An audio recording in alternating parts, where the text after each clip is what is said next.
Which bad movie will you always defend? Sharknado is my guilty pleasure, sure. The acting is cheesy, the plot is absurd, and the special effects are well, questionable. But there's something oddly charming about its over-the-top ridiculousness. It knows exactly what it is, a B-movie, with sharks flying through tornadoes, and it fully embraces the campiness. Plus, it's just so much fun to watch with friends and riff on all the absurdity. Sometimes you just need a good laugh, even if it's at the expense of some poorly animated sharknado. White chicks.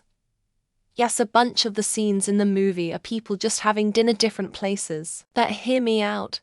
Comedy movies don't typically get the big budgets that the high-octane action thriller has. You got to make do with what you got, and by God is that movie funny as shit with what they got. Fight only had a budget of about 37 million, which is pennies compared to the sort of average budget for a movie being somewhere between 60–80 million, and many blockbusters reaching into the 100 millions.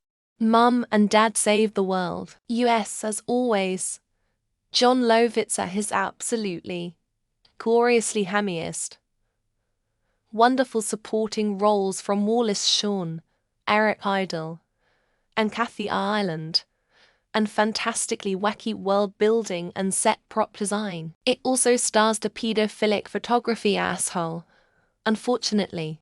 But if I can still watch and enjoy Beetlejuice and Ferris Bueller's Day Off, I can do the same for this.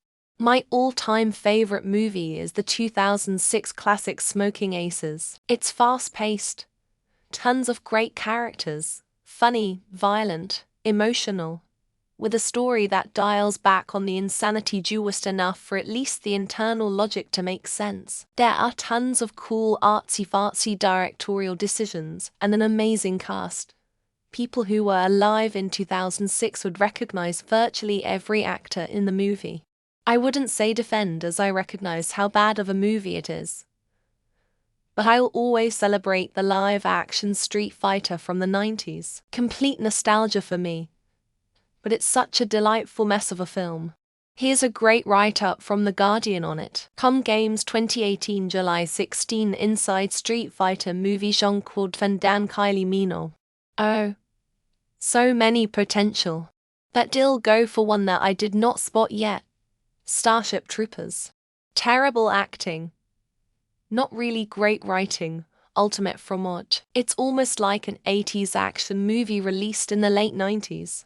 But the movie, not the franchise, so much aged like a fine wine, and it is part of many cult classics lists out there. I'm doing my part, are you? Hence, the song performances were all complete takes with no edits because Paul remembered watching movies growing up where the fingers didn't match the music, and he wanted to make it right for his fans. King Arthur Legend of the Sword. The story was awesome. The cinematography was beautiful. The score was epic. And the motives of each character were meaningful, and not just good guy is good because good and bad guy is bad because bad. Fucking love that movie. The Matrix Reloaded and The Matrix Revolutions. People seem to be under the impression that only the original movie was good, judging by online reviews. The original film isn't complete without the two sequels expanding upon the lore. I liked how the story progressed. Batman Forever. No one really thought too badly about this film until Batman and Robin came out and it became hated simply by association. It's an entirely different kind of film than Batman Begins, but it was still fun and entertaining with some great aesthetics. Dear Team, maybe it's not considered notably terrible, but everyone kind of ignored it. It's a ton of fun, and everyone just looks like they're having a total blast the entire time. Just don't think about anything that's happening on screen, even for a moment. This Island Earth. For the time it was made, it was a top-shelf movie in terms of technique and technology. These days it comes off as dated and kind of silly because the world has changed, but that doesn't take away what and when it came from. The Wraith. Holy shit, it's bad. But it's a good bad. Some terrible acting. Yep. Young stars before they hit it big. Yep. Cool cars. Yep. Good soundtrack. Yep. Gratuitous tit scene. Sure thing. Weird story, real weird. Schlock but the good kind. Virus. Jamie Lee Curtis. Donald Sutherland. William Baldwin. I have never met another soul who will admit they've seen this movie, and I love it for reasons that I can't explain. Also deep rising. I'm starting to see a theme here. Movie 23. It's so dumb and bad, but that's clearly what it was meant to be. People act like they're brilliant film critics pointing out that Hugh Jackman with neck balls is fucking stupid. Of course it is, that's the joke. Glitter starring Mariah Carey.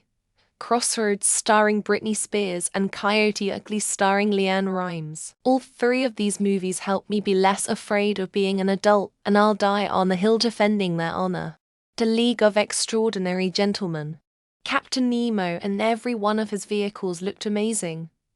The core, a dash of unobtainium, a sprinkle of what if we could, and Stanley Tucci make an enjoyable time. The 90s Mario Brothers. I'm sorry. Bob Hoskins and John Leguizamo.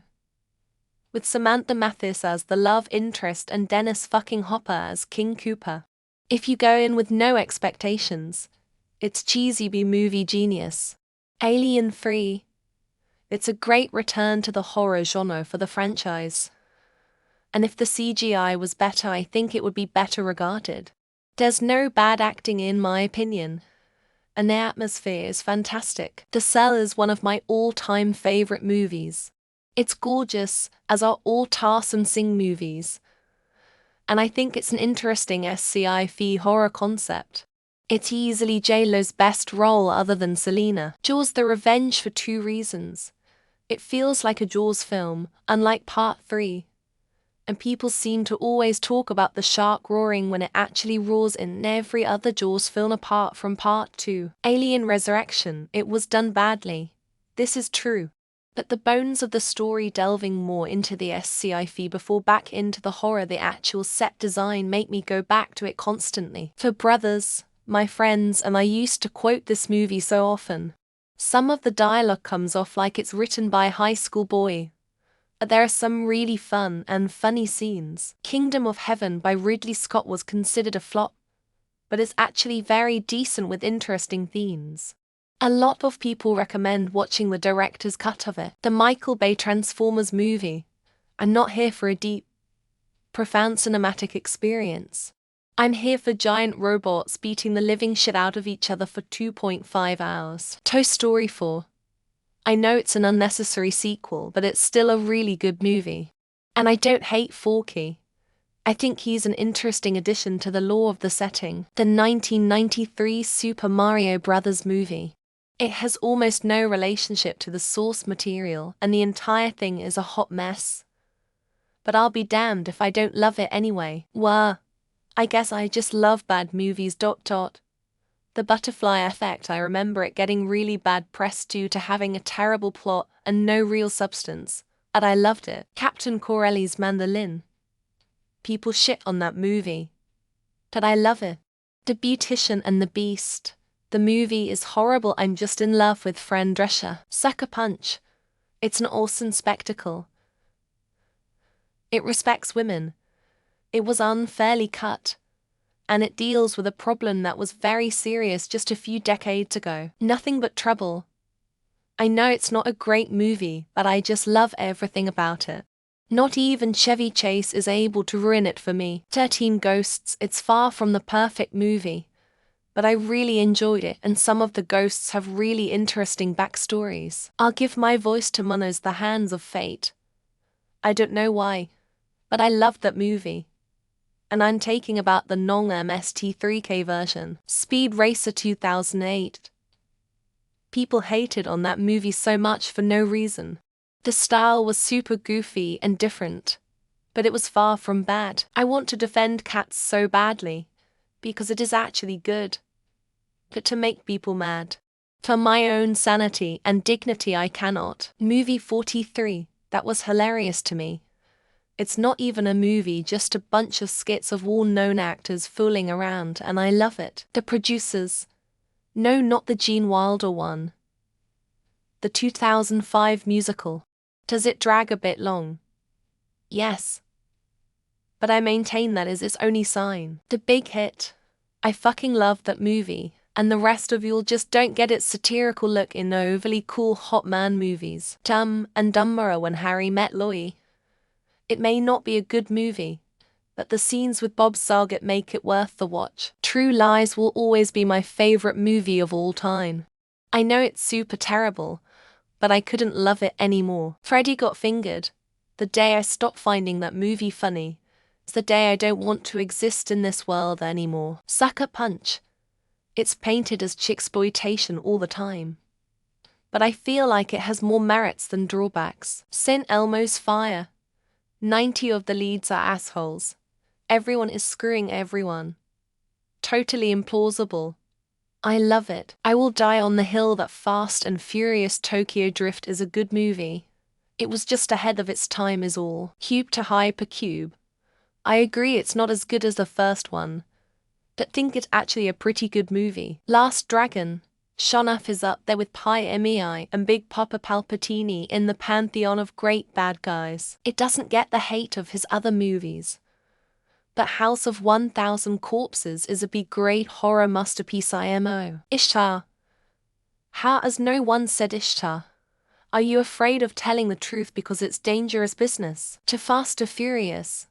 Dumb as shit movie that I will always watch the rest of if I happen to catch one scene. Freddy Got Fingered. Hilarious and actually a lot smarter and well made than it appears on the surface.